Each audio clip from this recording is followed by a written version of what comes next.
All right, expanding our mythological horizons, as it were, I wanted to look at this versus matchup here of two legendary figures. First, Lei Gong, the Chinese god of thunder, and I've got him matched up against Mahrem, who is the Axumite God of War. Two classic figures who sit at the top of their individual pantheons. Let's mix them up, but let's learn a little bit about both of them. Now, as I said, Lei Gong is a thunder god, and he's associated, of course, with thunder and lightning, wielding control over storms, and punishing those who commit immoral acts. You better watch out.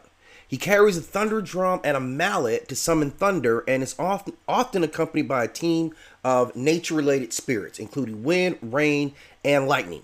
His combat style really relies or is based around his mastery of the weather, which makes him a formidable opponent for anyone.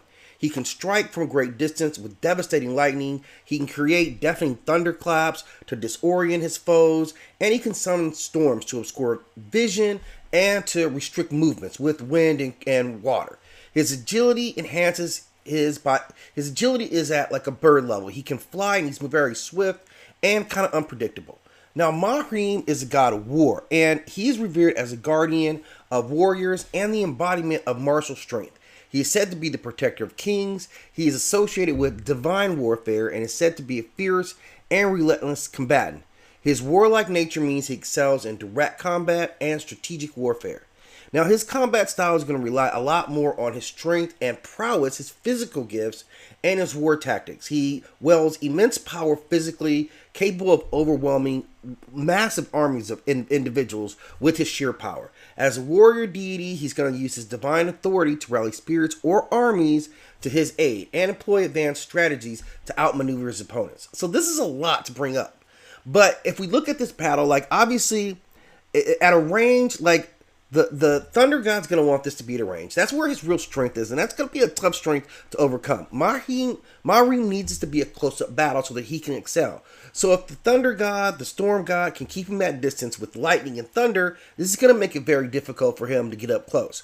Now, Mahrem is going to rely on his experience as a warrior, and he may have some strategic advantages there. If he uses the terrain and calculated movements, he can try to bridge the gap in distance, avoiding those deadly lightning strikes. So it's really going to come down to that. These two guys are both divine authorities. Both are connected with one, the nature side, the other with the war or the philosophical side. So overall, it kind of depends a little on the landscape. The more open the battlefield is, the better it is for the Storm God to be able to control the elements.